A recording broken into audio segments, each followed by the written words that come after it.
Good morning, Joslyn Center fans and Facebook Live. I'm Rebecca, the program director for the Joslyn Center, and we are back with episode 27 of the Joslyn Variety Show. So today we have Veronica here to do our warm-up, so grab your chairs, and then Susan is going to talk to us about brain health and nutrition.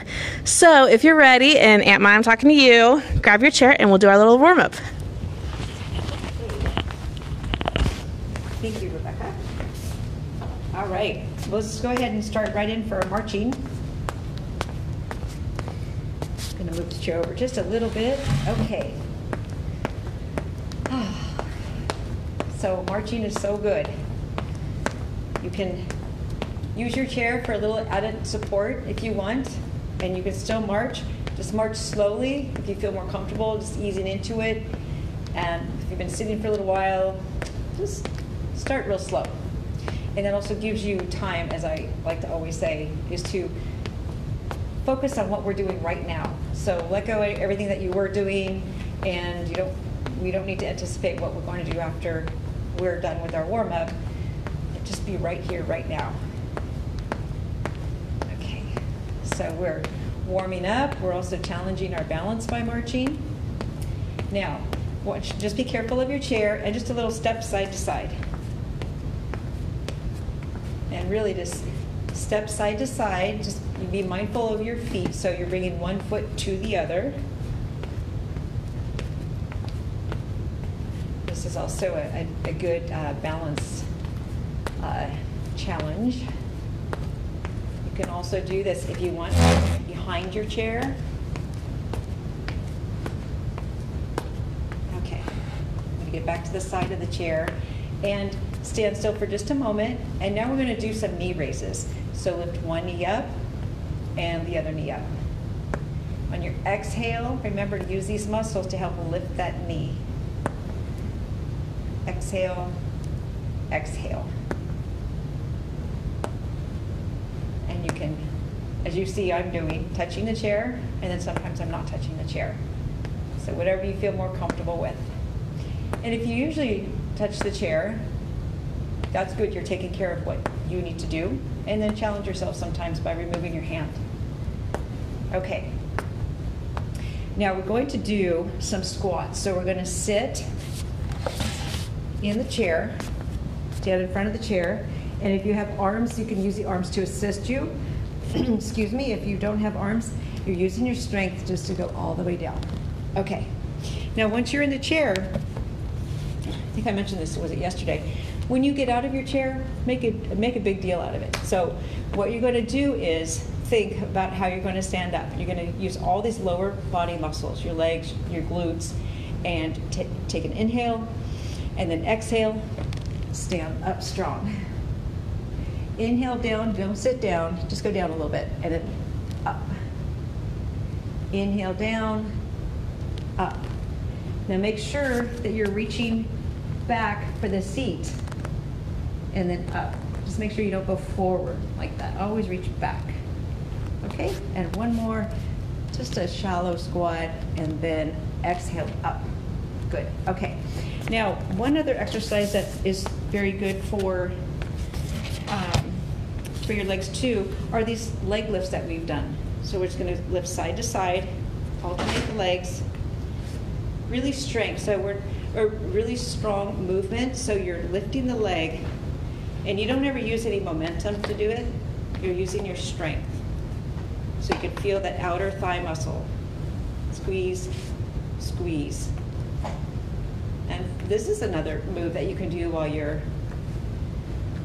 waiting for something, or you're looking out the window, the view, you're on your phone. Just like you could challenge your balance by shifting your weight and shifting your weight. Okay, let's do just a couple more moves. I'm going to turn my chair, stand behind your chair, and now you want to do some calf squeezes. So your calf muscle, you're going to squeeze. So up on the ball of your feet, squeezing your calf muscle, squeezing your glutes, really squeeze, and then you roll down, and then let your toes come off the floor. Get the stretch all the way down the back of the leg.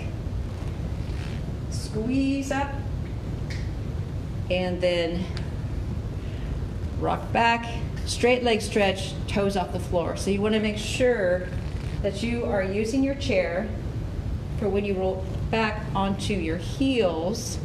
And it's just a little bit on the heels. Don't try to go all the way on your heels. Just on your heels, toes up. You've got your support right here. It's a really good stretch down there. Okay, and let's just loosen up the upper body a little bit. And, oh, I know what I'm gonna do. Just arms come straight out. So your hands naturally probably face your thighs, just arms straight up and down, up and down. Okay, now face your hands, the palm of your hands behind you, and just push back. Push, come back to here, and then push. So you can really feel your back muscles squeezing. It actually feels good. Squeeze. Okay, and let's do some for the chest. So hands out front, and we're just gonna push. We're pretending to do a push-up. 50, 51. And then push, and when you push out, squeeze those chest muscles. Okay, good. All right, let's do some shoulder rotations. I'm gonna get ready and practice exercising. Well, we're exercising our body, now we're gonna exercise our brain. Okay, all right, that's good, everybody. Nice warm up. Enjoy the time with Susan today. Thank you so much, Veronica. So we are going to come over here and talk to Susan. Sorry guys. She has some brain information for us today. Hello, everyone. I am going to get a microphone, so you'll be able to hear me if you can't hear me now. We're just setting it up. We are a one-camera operation. Thank you. So, I am Susan Chinsky, and I work at the Joslyn Wellness Center. And I teach an 8-week grief recovery class. Sometimes I teach or co-teach the 5-week aging mastery class. Also, sometimes teach or co-teach brain boot camp. So, and I also do one-on-one individual problem-solving solutions. So if there's anything you want to talk about, you can just give me a call or call the Joslyn Center. My extension is up there, 119, and we can set up an appointment if you want to talk about anything we talked about today, anything about your brain, anything about anything, really. I'm here and available for you. So today we're going to talk a little bit about the 4 areas of brain health. And you can change the slide. Thanks. So the 4 areas of brain health, one is nutrition, and we're mostly going to go over nutrition today. The second one is physical exercise, and Veronica just did a great exercise with you guys. And all that blood flow helps your brain because you want blood flow to the brain. That'll keep your brain young and healthy. So anytime you exercise, know that you're doing your muscles well, your brain well, everything's good for you. And it's good sometimes to exercise before you learn something new because you already have the brain flowing. So we did it in the right sequence, so you guys are good today. Stress relaxation. It's important to relax and not be so stressed, and we'll talk more about that. And also memory enhancement exercises. If you look at the Facebook from last week, you'll see that we went over some brain exercise information, some websites. You know, my favorite is Brain HQ and Luminosity, but there's tons of them. There's different exercises you should always be doing to use your brain, jigsaw puzzles, Sudoku, just anything, everything to use your brain. So we'll talk about the brain healthy diet. So the first one is moderate calorie intake. We all know that we shouldn't be eating more calories than we're taking in. And this is kind of a really hard time because we're probably taking in a little more calories than we're putting out because we're not moving so much. So it's really important to kind of pay attention to that right now. But we all know about that. Your doctor says don't eat too much. Everyone says don't eat too much. The second thing is increase omega-3 fatty acids, and we'll talk more about that. Also increase your antioxidants. We'll talk more, and eat low glycemic index carbs. So the first one I want to talk about is the omega-3 fatty acids. So what are those? those are really good fatty acids, oils for you. So the first thing is fish. Now, really the small fish is better for you. It's more oily, it's just healthier. The wild salmon is a great source of it. If you don't want anchovies or any of those other sardines, mackerel, herring, you may not like that, but wild salmon, usually most people like that, and wild is better than farmed. It gets out there, it moves, it goes, it's much better for you. So, and when we're going through this list, think about things that you can add to your diet this week. Can you change a little? I remember when I first read about the wild salmon, I started eating wild salmon more often. And unfortunately, my favorite food company is out of wild salmon that I like, because I guess everyone's ordering now from home. But there is good sources out there, so you can look and get some good sources. Also, seeds are really good. Chia seeds, flax seeds. Those are good. You could just sprinkle on your cereal. Sprinkle if you have a smoothie, you could do that. You can make a chia pudding. You could do all sorts of things with the seeds, and those are really good. Also, nuts. The best is the walnuts. And if you think about the walnut, it kind of looks like a brain. So walnuts are really good. So maybe you can add that. Just every once in a while, have a few walnuts. Also, oils. So the fish oils are good. The flaxseed, the avocado, the olive oil. Now, when you're cooking, a lot of people use olive oil. A new good olive oil to use is avocado oil, because avocado oil has a higher heat point. And if you save your olive oil for when your food is done, or your salads or something, then use your olive oil. But think about avocado oil for cooking. Try it. Most of the health food stores carry it. Probably Ralph's or Albertsons, the grocery stores, carry it also. So that's a new good one if you haven't tried it. Also, vegetables. Vegetables have a little omega-3s, and greens are really good for you. You can never eat too many of your greens, right? I'm sure you're tired of hearing, eat your greens, eat your greens. So those are all really good. So think about this week, can you add something? Can you have a little more salmon? Can you have a little more of those fishes? How about more seeds? So just think how you can add that to your diet this week. The next thing I want to talk about is the next 12 top antioxidant foods. So antioxidants defend your cells from being damaged from free radicals, and free radicals are everywhere. You breathe the pollution, just the air, the sand, whatever it is, there's free radicals. We just make them all the time. So we want to have antioxidant foods, and some of those are really all those are great for you. Now, the dark chocolate, you don't want to eat it in a chocolate bar with sugar. That's not good. But you want to have high, about 70% dark chocolate. Berries are really good. So if you're making a smoothie, think about instead of putting in maybe some of the melons or some of the other fruit, you put in berries. So pecans are great. Artichokes, goji berries. Now, goji berries are these little berries, and I know Sprouts has them, probably Clark's has them also, but they're really good for you, and you just want a little of them. They're kind of like raisin, but they're a little harder. So you may want to experiment with that a little bit. Kale, red cabbage, you can grate up the red cabbage. Beans are always good, and beets are really good for a lot of different reasons. They're a little high in sugar, so pay attention to that, but beets are really good for you. And of course, spinach, greens.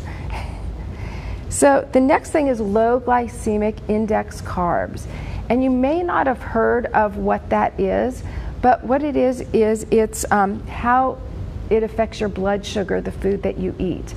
So they believe that you need 55 or less on the index scale is better for you. So you don't want to have high index carbs, because your blood sugar will go up, and you want to keep it kind of moderate and in the middle. So they're suggesting low glycemic. So some of the low glycemic is mostly fruits, vegetables, beans, minimally processed grains, which means your whole wheat, your brand, dairy foods, oil, nuts, lean meats, fish, and remember those herbs and spices are really good for you. So the next is a list of all the different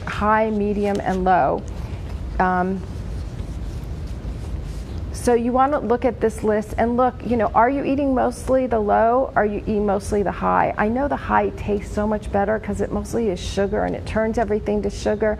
But again, it raises your blood sugar, and we don't want to do that. We want to keep it steady. Also, higher blood sugar will give you inflammation, diabetes, all sorts of stuff you don't want to do. And you don't want to inflame your brain, you don't want to inflame your body. So if you try to keep it moderate. So look at that list. Can you add a little more of the low and not the high? Okay. Now let's talk a little about stress reduction. So chronic stress, we know, is really hard on the body. It ages you really quickly. So we want to avoid chronic stress. To avoid it reduces memory ability. So if you're stressed out all the time, you have problems memorizing things or remembering things. Have you ever been to a party and you can't remember something or remember who you even came to the party with? A lot of times you'll get really anxious because you have to introduce the person to someone else. So when you get anxious, your memory kind of fades. Also, it accelerates memory loss. So again, not good. And you're greater at risk of disease and premature aging. So all those things, chronic stress ages you. So how can we deal with chronic stress? We can do something physical. We can walk. We can do yoga, Tai Chi, Pilates, any type of movement to release that. I think we have someone on Facebook who does a chair yoga class. I know at Joslyn Center we had someone that did a Tai Chi class. I had some clients that really loved it. So there's lots of different things. We had a Pilates class here. So if not, go online, see what you can find, do something, or get outside and exercise. I know, walk a little bit. You have to do it either really early in the morning or late at night, but walking's a great thing to do. Another relaxation technique is deep breathing. Sometimes we say just breathe, take in that deep breath, get a belly breathe, breathe it all the way down into your belly and then breathe it out. Sometimes just relaxing and sitting in a chair and just deep breathing. Or if you're in a line waiting and it's going way too slow, deep breathe. Just go, okay, this too will pass, just keep deep breathing. Meditation's also good, and you can meditate. I think Paul's done a few meditations on the Facebook page. There's also YouTube. You can meditate 2 words or no words. So do some type of meditation is good for you. Also massage, which unfortunately we can't do right now. So another thing is socialization. Now that's a really tough one in the situation we're in. But if you're FaceTiming people, if you're Zooming, neighbors, friends, relatives. I actually heard a story of someone putting their grandkids to sleep every night because they Zoomed them. The parents Zoomed the grandparents and they got to say goodnight to their kids every night and read them a book. I think that's a great way to connect. So see how you can socialize in this environment. Hopefully you're still getting some socialization in somewhere. Good sleep hygiene. Now that means, is your room dark? Is it cool? Is it comfortable? And are you only using your room to sleep in? I know it may be trying times with your air conditioning now and it's hot and you may want to do everything in your bedroom. Sleep, read your mail, watch TV, do it all, but it's really kind of bad for you. And if you're having problems sleeping, that might be why. You might be doing too much in your bedroom. So try to do it in another room and just use sleeping in your bedroom. The other thing is get outside help if you need it. If you really need a problem, you're just not feeling right and good, go ahead, give me a call. I'm around. We have other people that are around. Reach out to your friends, relatives, anyone. Just reach out to all of us. There's people for you. So I want to thank you, and I appreciate you guys listening to me. And hopefully this will help you do something. You'll change a few things that you're doing, and you'll be healthier and happier when you get out of this quarantine. So have a good day. Thank you. Thank you so much, Susan. And don't forget, everybody, this is week 2 of our Joslyn Trivia. So if you haven't submitted your answers yet, go ahead and send them in. You still have 2 days to get them in, and I will announce the winner on our Friday Facebook Live. So everybody have a great afternoon, a great evening. We've got Paul back tomorrow, and he's going to do some meditation and an update for us, and we will see you in the morning. Thank you.